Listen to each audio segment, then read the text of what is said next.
So there you go. The goal of the Christian life is to be a little fruity. If you don't remember anything else today, you're going to remember that, and guarantee you're going to go home and you're going to go, fruity. Anybody ever watched a foreign film? Anybody? A few of you? Okay. You know how, for those of you who have not, you maybe imagine that watching a foreign film is really kind of weird because there's a language barrier, first of all. So most of the time you got to read subtitles, which is super annoying. I don't know if you ever try to read subtitles during a movie. It's super annoying. And then even when you can understand what they're saying by reading the subtitles, there's a cultural barrier. So they do things differently than we do here. And so some of the stuff they do just seems really weird. And then you get to the end of the movie. Maybe your experience was different because you guys are much more cultured than I am. But you get to the end of the movie and you're kind of like, why did I watch that? That's an hour and a half of my life I don't get back, right? Well, I'm going to give you a fair warning this morning. Our third installment of our chick flick is kind of like a foreign film, all right? There have been a few things that have happened in the first few scenes. I told you at the beginning, there's not a lot of action in the way that I like action in a movie, but there's been some things happening. The narrator has kind of given us some ideas of what's going on. There's been some movement. But I also told you at the beginning of this series that most of the book, most of the movie is talking. It's dialogue. And this is the part of the movie where we get the biggest chunk of dialogue. It is the part that usually I end up getting bored and not paying attention. And so I don't understand what's going on, and somebody has to explain it to me later. And even when I understand it, because I didn't understand it when I watched it, I'm like, okay, I guess that's cool. So, what I want to try and do this morning is explain a little bit to you before we get to the movie. That way you can understand it while you watch, and maybe it'll make it a little more interesting. All right. A couple concepts to help you understand what's going to happen. Anybody ever heard of Sadie Hawkins? You know what Sadie Hawkins is? Where the girl asked the guy to do a thing? Anybody know where Sadie Hawkins came from? I had no idea. I was familiar with the concept, but I looked it up just for fun. And this has nothing to do with the story, but I thought I'd share it anyway because it's kind of funny. Anybody over 30 years old know the comic Little Abner? Anybody remember the comic strip Little Abner? In the comic strip Little Abner, there was this guy, I can't remember his name, Lord something or other, and he had a daughter named Sadie Hawkins, and she was ugly. And she got older, and it was obvious she was never going to marry anybody, and he was afraid that she was never going to marry off, and so he declared this Sadie Hawkins Day, and this is in the comic strip, remember? Sadie Hawkins Day, and he got all the eligible bachelors in town, and they were going to have a foot race, and they were going to get a head start, and then she got to run, and whoever she could catch, she got to marry. So you can imagine, these were some of the fastest dudes. They had never run that fast in their life. But it was funny because it was countercultural when this comic strip was being written. It was countercultural for the girl to go after the guy. It was much more common for the guy to go after the girl. Today, it's a little bit of both, but we still kind of have this idea that the guy tends to ask the girl more often than not. But back in biblical times, in a patriarchal society where men ruled everything and women had very little value, the idea of a girl going after a guy was very, very strange. And even then, because most marriages were arranged, even the idea of a guy pursuing a particular girl wasn't real common. So keep Sadie Hawkins in mind as we go through this portion of the movie. And then perhaps the biggest concept that I want to get, and this takes just a little bit of time to explain, I'm going to do it as best I can, is the Kinsman-Redeemer or Guardian Redeemer. We've come across this term a couple times in each of the first 2 weeks, and I said that we would come back to it and explain it. Well, I'm filling my promise today. There's a lot to this, but I'm going to try and go through it fast, so hang with me for just a moment. A Guardian Redeemer is a member of a family who could buy back something that you tragically lost. Simple enough so far? The idea, the reason that this was instituted was to help protect families' persons, the people, their property, and their posterity. Okay? Persons, property, posterity. But in order to be a kinsman-redeemer or a guardian redeemer, you had to fit some requirements. You had to, first of all, be qualified. You had to be a blood relative. It couldn't just be a friend of yours. It had to be a blood relative. They had to be capable. If they're going to buy something back, they had to have the money. Good intentions didn't do nothing, right? They had to have the money and be capable. And then they had to be willing. This is something that was allowed to happen, but not required to happen. There are a few instances where there's some things that make it more of an obligation or responsibility. None of those are going to apply today, so don't worry about that. Just keep in mind that it was allowed, not required. So an example of a kinsman redeemer and how this works. In that day, if you had too much debt, you got yourself in a bad financial situation, you could sell yourself into slavery. Slavery was a much different concept than what we as Americans think of the stuff that is in our country's past. It's more what we would call like an indentured servant. Okay, so you could sell yourself to this family, you could work for them, you were there 24/7, ready to do anything, whatever they needed to be done, until whatever you had agreed upon, whatever length you had agreed for that arrangement had been completed. Unless you had a kinsman redeemer. That kinsman redeemer could come and pay the debt for you and redeem you out of slavery. Make sense? Protecting the persons of a family. It could also protect the property. Land was owned much differently in ancient Israel than we have it today. Remember, this was the promised land that they were living in, so this is land that God has given to each family. So when they sold land, if they came on financial hardship and they sold their land, they didn't actually sell it the way we think of selling it. It was more along the terms of a lease to another farmer. And they had this rule that God set up in the law that said every 49 or 50 years, something like, depending on how you calculate it, was called a year of Jubilee, okay? And during the year of Jubilee, all land went back to the original families. So if I came on a financial hardship, but I had property that I could sell, I might sell it to another farmer, and we'd figure out how many years there were left until Jubilee, and that would determine the price, because eventually it would come back to the family, unless you had a kinsman redeemer, because they could come in before Jubilee and buy your property back. Couldn't be a friend with money, it had to be a kinsman redeemer. So that's two functions of the kinsman redeemer, persons and property. They could also protect a family's posterity or their legacy. So there is a whole lot of nuance to this that we don't have time to get into today. But remember, I said women had very little value in that system, in a patriarchal system. And widowed women were on the lowest rung. Okay, they had no property, they had no sons, they had no husband. Some of them had sons, and they generally did okay. But if they didn't have a son, they essentially were nothing in that society. So again, a little more nuance, but basically, a kinsman redeemer could come in, take the widow as his wife, and the firstborn son of that relationship would take the name of the deceased husband.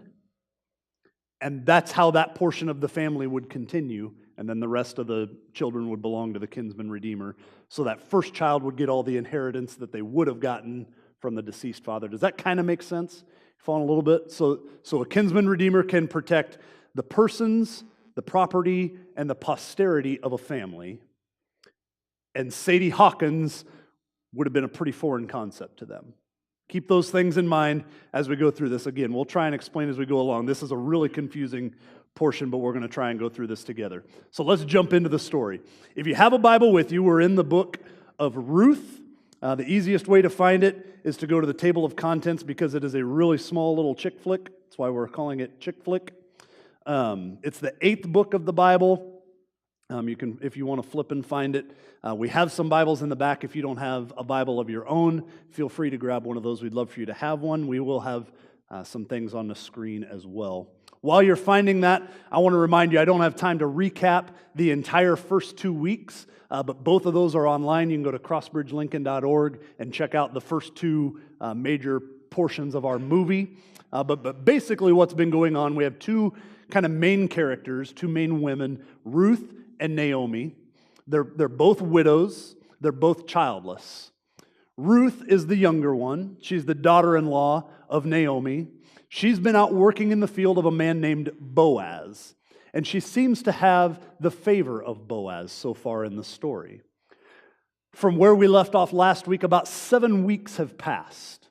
They've spent a lot of time kind of running into each other, not dating in the sense that we would call dating today, but they've been around each other in a group setting, which really is a better way to go about the dating thing anyway. They've seen not the best of the other person that you put on in a dating relationship, but they've gotten to see how they interact when other people are around, how they treat all the people around them. And so, as we get back into this week's story, our camera goes into the room where Naomi and Ruth have been staying. It's not their own room, but we zoom in and we join in on a conversation that happens just as the harvest is coming to a close. So we're in Ruth chapter 3, right at the beginning. One day, Ruth's mother-in-law, Naomi, said to her, "My daughter, I must find a home for you where you will be well provided for." Now, we're going to stop there already. I know you're like, this is going to take forever. Yeah, I know. Come on. I just want you to see, before we get too far into this, Naomi's concern for Ruth. Naomi's not just concerned about herself. She has a very real concern for Ruth. Ruth has been out again, working in the field, providing for both herself and for Naomi, doing really, really difficult labor. And Naomi knows there's going to come a time not only where Ruth can't do this to provide for both of them, but if she doesn't stop and have a family, when Naomi's gone, Ruth is going to have nobody to provide for her. And she wants to make sure Ruth is cared for because she loves her dearly. She needs to have a family. Now remember, I said this is kind of like a foreign film. What's coming next is a little bit weird, but hang with me and we'll try to explain it, okay? Just keep an open mind. Now Boaz, with whose women you have worked, is a relative of ours. Tonight he will be winnowing barley on the threshing floor. Wash, put on perfume, and get dressed in your best clothes. Then go down to the threshing floor, but don't let him know you are there until he has finished eating and drinking. When he lies down, note the place where he is lying, then go and uncover his feet and lie down. He will tell you what to do. I will do whatever you say, Ruth answered. Now, again, I said, this seems strange. I get the pictures that are in our mind as we read through this kind of thing, but hang on here for just a second. Naomi is not just trying to track down a husband for Ruth. She's not just trying to go find any old guy. Remember, we learned last week, Boaz is actually a guardian redeemer in Naomi's family. And Naomi understands the Israelite custom very, very well. She understands the possibility that this presents because Boaz is a single man. She understands how important it is, because of this law, she understands how important it is to God to provide for family. She gets the family concept that God has put in the law. She understands how much God cares about the people who can't provide for themselves. But she also understands that Boaz doesn't have an obligation to redeem in this situation. Remember, I said there are a few situations where they do. This is not one of them. And she knows that.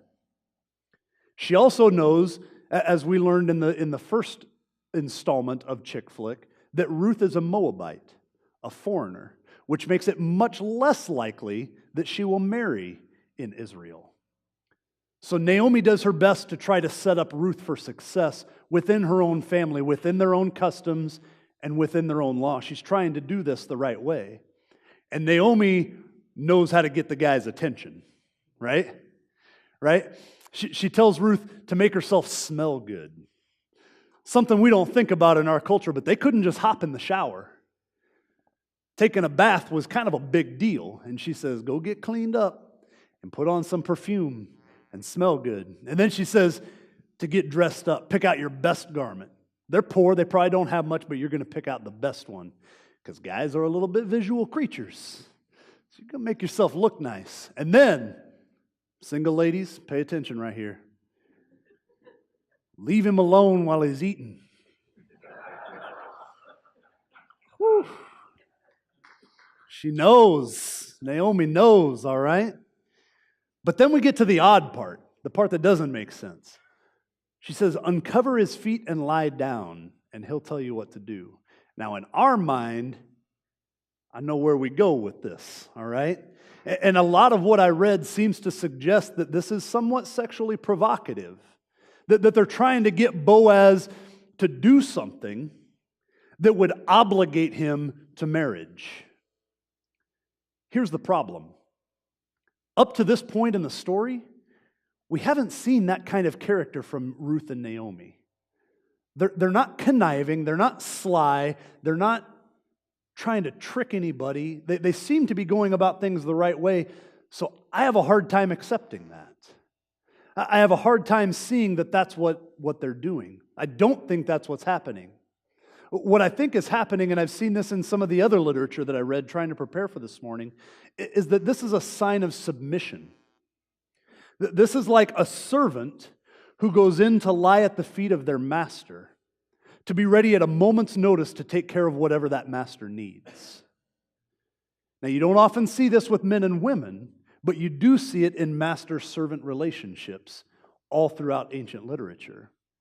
And I think that's what's happening here. I think Naomi is telling Ruth to go in and submit fully to what Boaz tells you. Now, there is some danger here. There's certainly the potential for this to go the wrong way. But they've gotten to know Boaz for a while. And they've talked to all the people around. They've seen how he interacts with others. We know from the verses, from what the author told us in our previous installments, that he is a man of noble character, that he's a man of position and good standing with all the people around him. He has a great relationship with his employees because he cares about people. And so I think that Naomi understands that this might be the best approach to the subject of redemption, because they're about to go after something big here. And Ruth, I think, catches on to it as well. And so she's willing to trust Naomi and go along with this. She takes her advice fully. Now, side note before we move on, remember, sometimes stories in Scripture are descriptive, not prescriptive. Single ladies, you can take into account the leave him alone while he eats thing, but maybe this is not the exact way to go about things in today's culture, especially with the differences between their culture and ours. The point isn't what she did, but why she did it. Why is she going in and uncovering his feet and lying down? Again, as a symbol of submission. We always have to read Scripture in context and understand what those original listeners would have heard. So don't get any weird ideas about just sneaking into a dude's bed. Guys, goes the other way too. All right, I'm about to get way off track. Let's get back to the story. So Ruth is dressed to kill, right? And as the camera spins around, we see her heading out of the house, maybe covering her head just a little bit so that nobody maybe knows that it's her. And she finds Boaz just as darkness is approaching. She catches him just as the meal is about to finish, but she stays in the shadows and just kind of observes what's going on. And we jump back into the story in verse 6. So she went down to the threshing floor and did everything her mother-in-law told her to do. When Boaz had finished eating and drinking and was in good spirits, he went over to lie down at the far end of the grain pile. Ruth approached quietly, uncovered his feet, and lay down. Now, it seems at first, if you're reading this like I read it, it seems at first like this dude just got drunk and passed out. I mean, did you guys see that? When he finished eating and drinking and was in good spirits, he went over and crashed next to the grains. That's how I read it the first time. But again, I don't think that's what's happening here. He doesn't go home to go to sleep because thievery is common. And there's no police force in Bethlehem So you got to guard your own stuff. Remember, the author of the book told us right at the very beginning the time period that this is taking place in. In the days when judges ruled. Anybody remember how we summarized that period of time? It was a statement from the book of Judges itself. It was this: in those days, Israel had no king. Everyone did as they saw fit. So there's a pretty good chance that no matter how hard you worked in your own field, somebody else could come along and just do whatever they wanted, because that's how everybody seemed to be living at the time. And yet, in stark contrast to that, we get this really cool story of people who are trying to do things the right way. So Ruth waits until he's asleep, and then she does as Naomi instructed. And then, in verse 8, in the middle of the night, something startled the man. He turned, and there was a woman lying at his feet. "Who are you?" he asked. "I am your servant Ruth," she said. "Spread the corner of your garment over me, since you are a guardian redeemer of our family." You got to remember, there's no electricity back then. They don't have lights. I don't know if the moon was out. It seems like potentially it was dark, and all of a sudden he's startled. Remember, he probably is staying there in order to protect his stuff. So to wake up in the middle of the night and feel somebody at your feet probably terrifies him. And he jumps up. "Who is that?" And she says, "What?" "It's your servant, Ruth." Notice that. She doesn't try to guilt Boaz. "Hey, it's me, Ruth. You know how me and my mother-in-law don't have anything?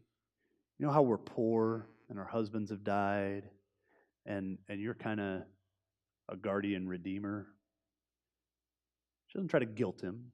She doesn't say, "Hey, you know, I've been here for this long and working really hard and you got an obligation, buddy." She doesn't come in demanding. She comes in as a servant. She says, "Spread the corner of your garment over me," which again, in our culture, when we read this, it sounds a little provocative in the middle of the night in a dude's bed.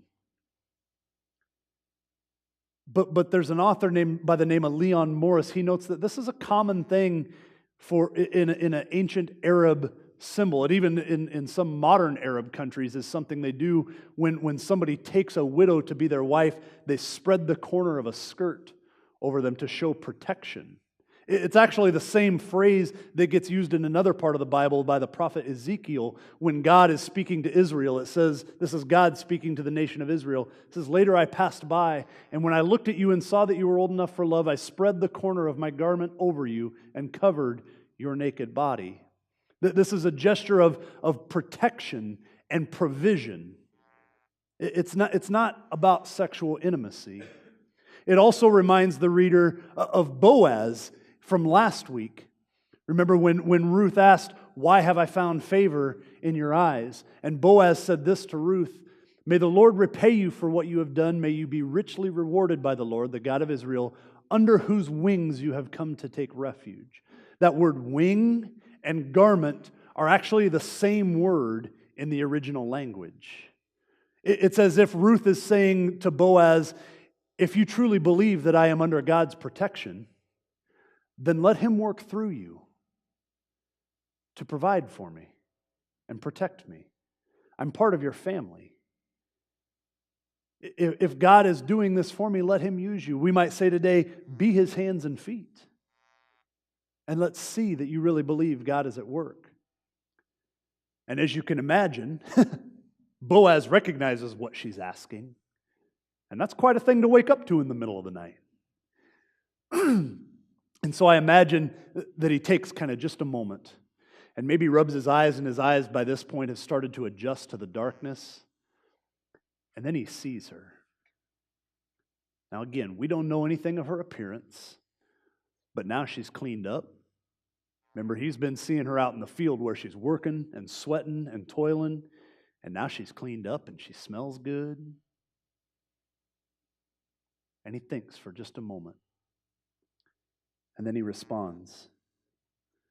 "The Lord bless you, my daughter," he replied. This kindness is greater than that which you showed earlier. You have not run after the younger men, whether rich or poor. And now, my daughter, don't be afraid. I will do for you all you ask. All the people of my town know that you are a woman of noble character. Although it is true that I am a guardian redeemer of our family, there is another who is more closely related than I. Stay here for the night, and in the morning, if he wants to do his duty as your guardian redeemer, good, let him redeem you. But if he's not willing, as surely as the Lord lives, I will do it. Lie here until morning. So we learn a few more pieces of the story during this scene. First of all, there's a significant age difference between Ruth and Boaz. But we also learn that Boaz doesn't claim his right as the guardian redeemer, that he knows that he could be the guardian redeemer, but he doesn't pursue Ruth.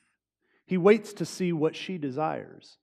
And again, we're told nothing of the appearance of either one of them, but both of them seem to find each other attractive because of their character.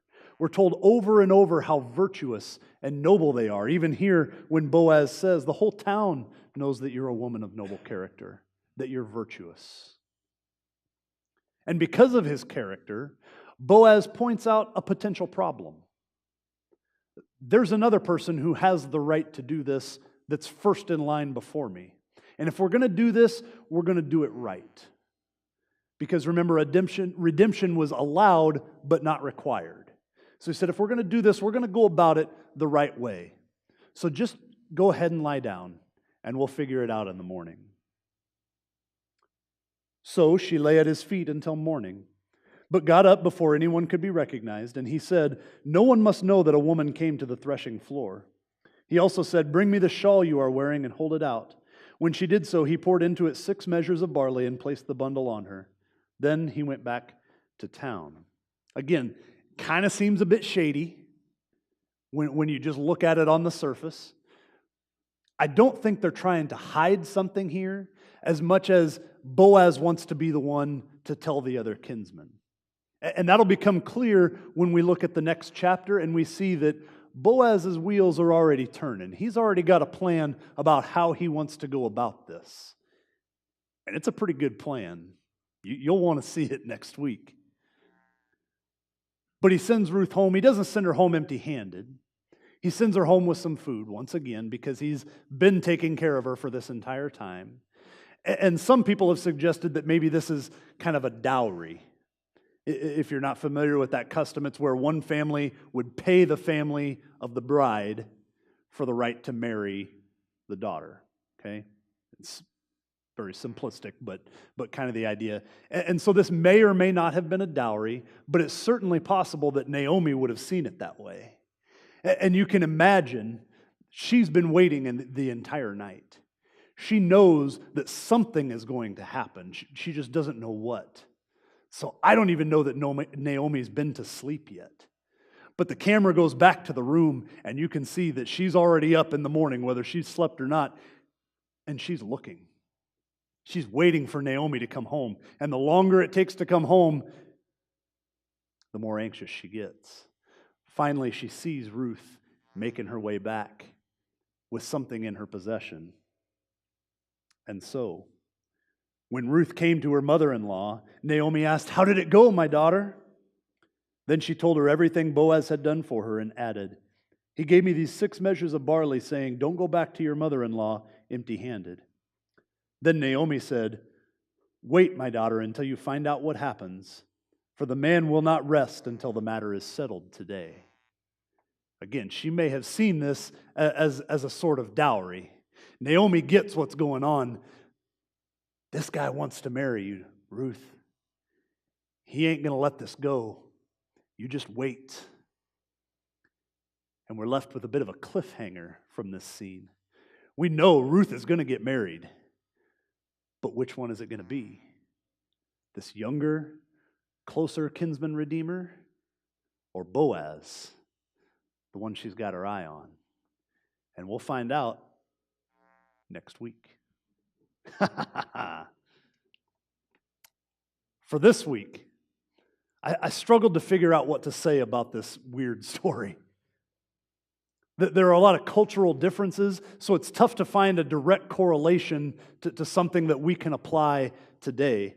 I did find several lessons that I think we can draw from it, but to really go into any of them, I think we need at least another 20 or 30 minutes to really discuss. So, there's some Red Bull in the refrigerator in the kitchen, and I hope you put your pot roast on low this morning. I'm just kidding. I'm not going to do another 20 or 30 minutes. But I do want to tell you that the one biggest thing that I think stuck out to me in the midst of all the weirdness, and it's this. It's not anything new. It's nothing you don't know, but character counts. And I'm talking about character, not personality. Personality comes from the word persona. It's the ancient Greeks used to put on a mask when they would play a different person in a play. They'd put on a persona. This is not about a personality. This is about a character. You go back to the origins of the word, it says something that's etched or scratched out of. It's something that's built into the way we're wired. It's something that we develop throughout our lifetime. Often we use the term character in our culture, and we strive for character. We want to be people of character, but I don't know that we're always sure exactly what it means. I found this interesting as I was trying to look at how exactly do you define character. There's a guy named Warren Sussman who argues that our culture has changed from a culture of character to a culture of personality, and that shift ultimately came from a culture of achievement to performance. He says character was split into good and bad, personality into famous and infamous. In a culture of personality, you can be famous without having done anything to earn it. Sound familiar? Sussman illustrates this difference by noting that while the words most associated with character in the 19th century, so these are the words that didn't define but were associated with character, were citizenship, duty, democracy, work, building, golden deeds, outdoor life, conquest, honor, reputation, morals, manners, integrity. Don't these sound good? The words most associated with personality in the 20th century were fascinating, stunning, attractive, magnetic, glowing, masterful, creative, dominant, and forceful. Think about this. If Boaz was just putting on a personality, he could be stunning. He could know all the right words to say. But Naomi's advice would have been foolish if not for the character of Boaz, if not for his integrity and his morals and his honor and his reputation. Ruth taking the advice of Naomi would have been foolish if she didn't have complete trust in both the character of Boaz and the character of Naomi. She knew that Naomi had her best interest at heart. And Boaz's response would have been way off base if it weren't for the character of Ruth. And so in the last couple minutes that I have, I started to ask the question, okay, well that's good and I want that kind of character, but how do you develop that kind of character? And I think there were a few quick pointers that I just want to bring out from this story that we can find. First of all, I think that character begins with genuine concern for others.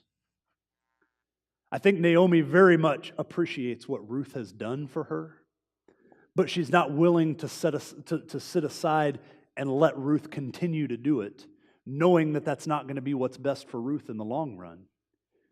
She wants to make sure that Ruth is cared for both now and in the future. And Ruth wants to continue helping Naomi. She loves Naomi deeply. We've seen this all through the movie thus far. She wants to approach Boaz honorably because she knows his character. She doesn't want to do anything that would ruin his reputation because she cares for him. And Boaz has a concern for both Ruth and Naomi and their reputation as well. And that concern for others, I think we see, will create a desire to serve. Again, Ruth never claimed the right. She never tried to guilt Boaz or say that he owed it to her.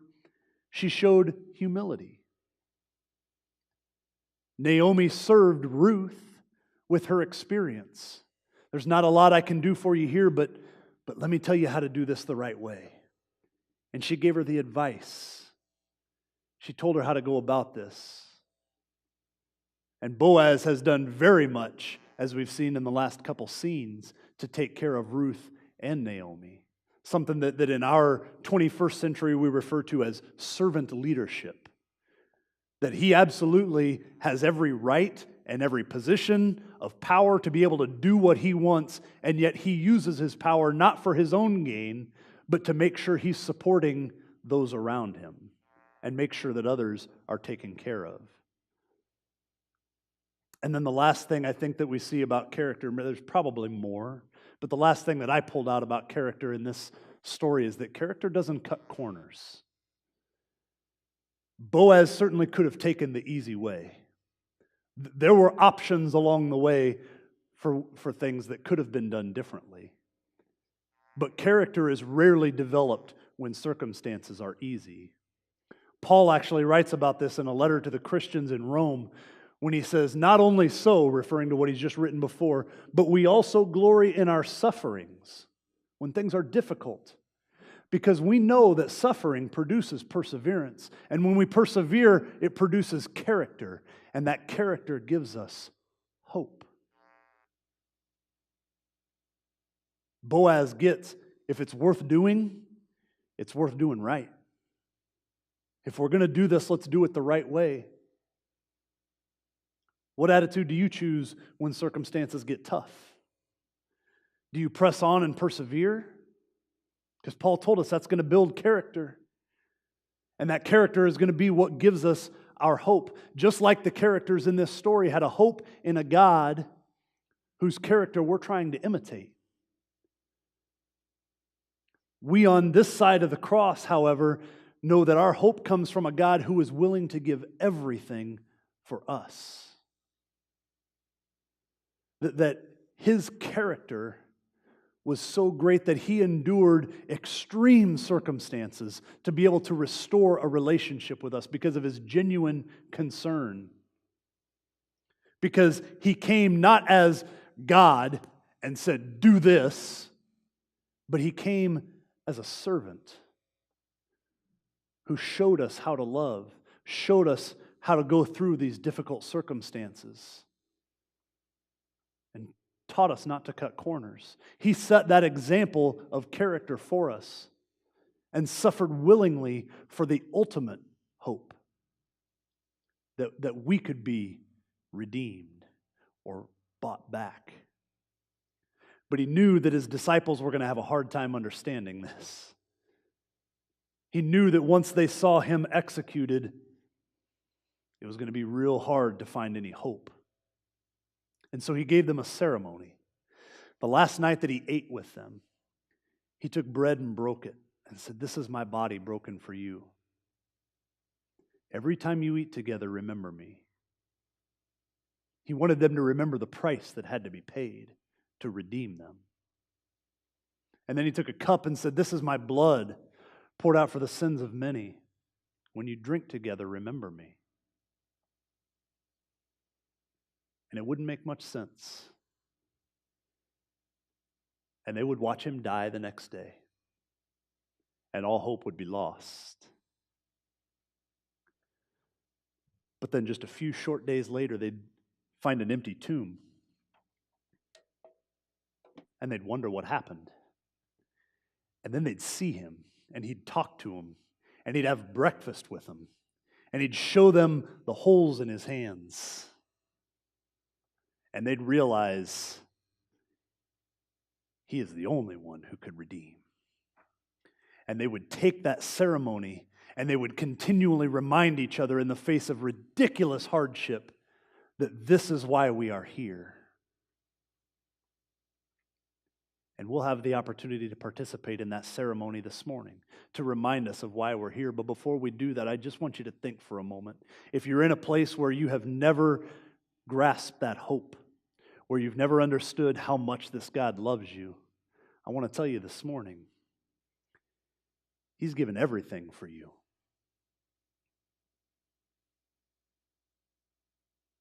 And so I'm going to pray in a few minutes, and if that is you this morning, whether you've never accepted that hope, or whether you have in the past but you've gone away from it, because we all fall away. We all struggle at times. I'm going to give you an opportunity to just say a prayer. You don't have to say it out loud, but just between you and God. But I do encourage you, if you say a prayer like that today, tell somebody about it. Because again, that's why we come together, so that we can celebrate, so that we can remember, and so that we can support each other. So with that in mind, will you pray with me? Heavenly Father, I just want to thank you this morning for the opportunity to be in your presence. To know that you love us when it doesn't really make sense that you would. God, I thank you for this story reminding us of who you created us to be, the type of character that you designed us to have. That even in a period of horrible cultural circumstance, we see an example of people trying to do things the right way. God, sometimes it can feel like it's impossible to do things the right way in today's culture. So thank you for this reminder this morning. But God, we're going to struggle with it when we leave this place. So God, I pray this morning that you would hold on to us very tightly. That you would remind us of your love. And God, if there is anybody here this morning that has never accepted that love, who doesn't understand that love, I pray that you would meet them in a very special way this morning. Speak directly to their heart and let them know that you are just waiting, that you desire a relationship. And if that's you this morning, all it takes is simply saying, God, I see you, and I need you. I'm not sure how to do this, but I've tried my way for too long. Please help me live your way. I want you to be my king. For all the rest of us in the room, we know that that's a daily confession that we have to make. Because if we don't, it's so easy to fall back into the things that we've always done. So God, for the rest of us in the room, forgive us for the areas where we've gotten it wrong.